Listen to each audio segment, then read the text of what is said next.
Hi there, this is a book review with Sean. In this video, we're discussing The Rebels of Gold, which is the third novel in the Loom Saga. It's authored by Elise Kova.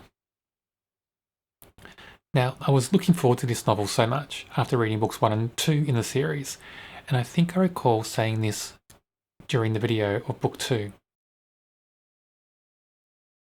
The main things that happen in Loom build the first stepping stones to, I think, what is going to be a big battle in book 3. Book 2, the novel we're discussing, is more of a bridging novel, I figure. It's not as strong as book 1, and I get the impression it won't be as strong as book 3, but I hope book 3 is stronger. I hope book 3 is what I expect it to be, and is thrilling, and has huge action scenes and battle scenes, because I get the feeling that's going to happen. So after all the fanfare predictions, after reading book 2, what happened with book 3? Were my predictions accurate? Let's find out. In short, this book was very disappointing. After all the lead up in book 2, big events happening, things changing on Loom, things changing in Nova, what happened in book 3? Not much at all, really. Book 3 was a total yawn fest for, I'd say, 4/5 of this novel. And when the action did finally happen in this novel, it was just too short. Things that built up for chapters, hundreds of pages, building up, getting us all excited. The event happened, 5 paragraphs, it was over. But I'll pinpoint those parts a bit later on. So let's talk about why this book was so disappointing. There are 5 main reasons.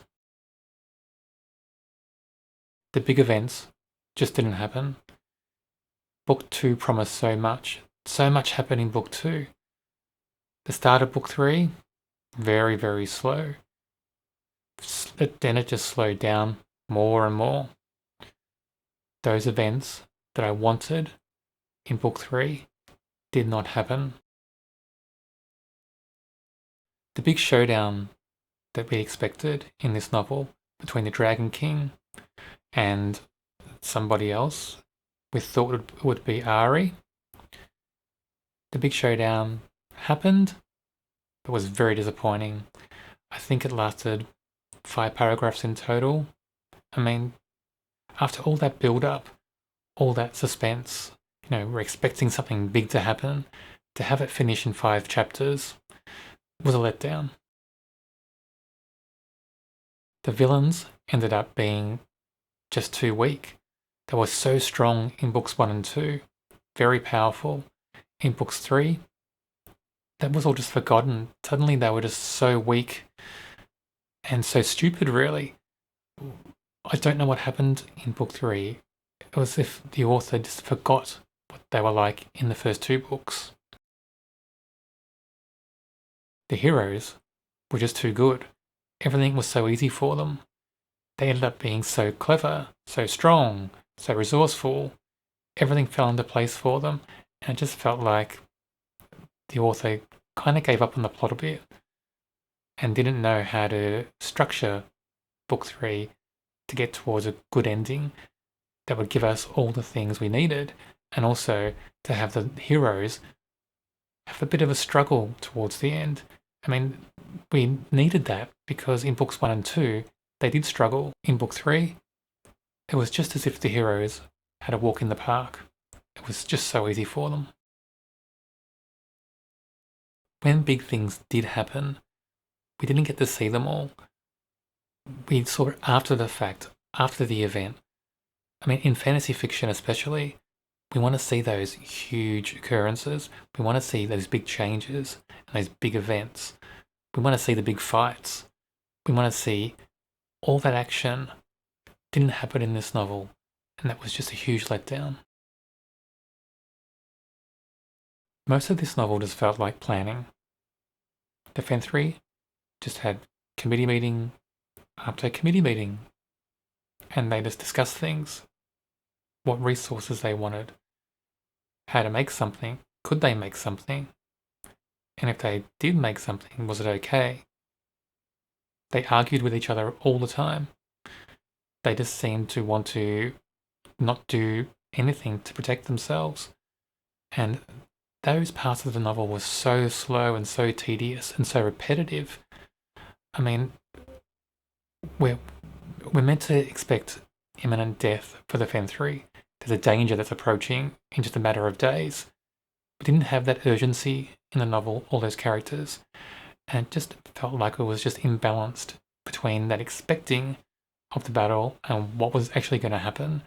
And reading it, you just didn't feel like something was going to happen. You just felt like they were going to talk and talk and talk, and then nothing really. That was just a huge letdown as well.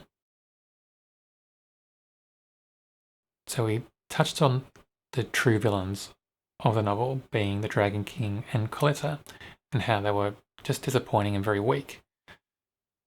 Coletta especially. After reading book 2, I just thought Coletta would be amazing in book 3. She would be so sinister as she was in book 2. But she was just plain sailing, and almost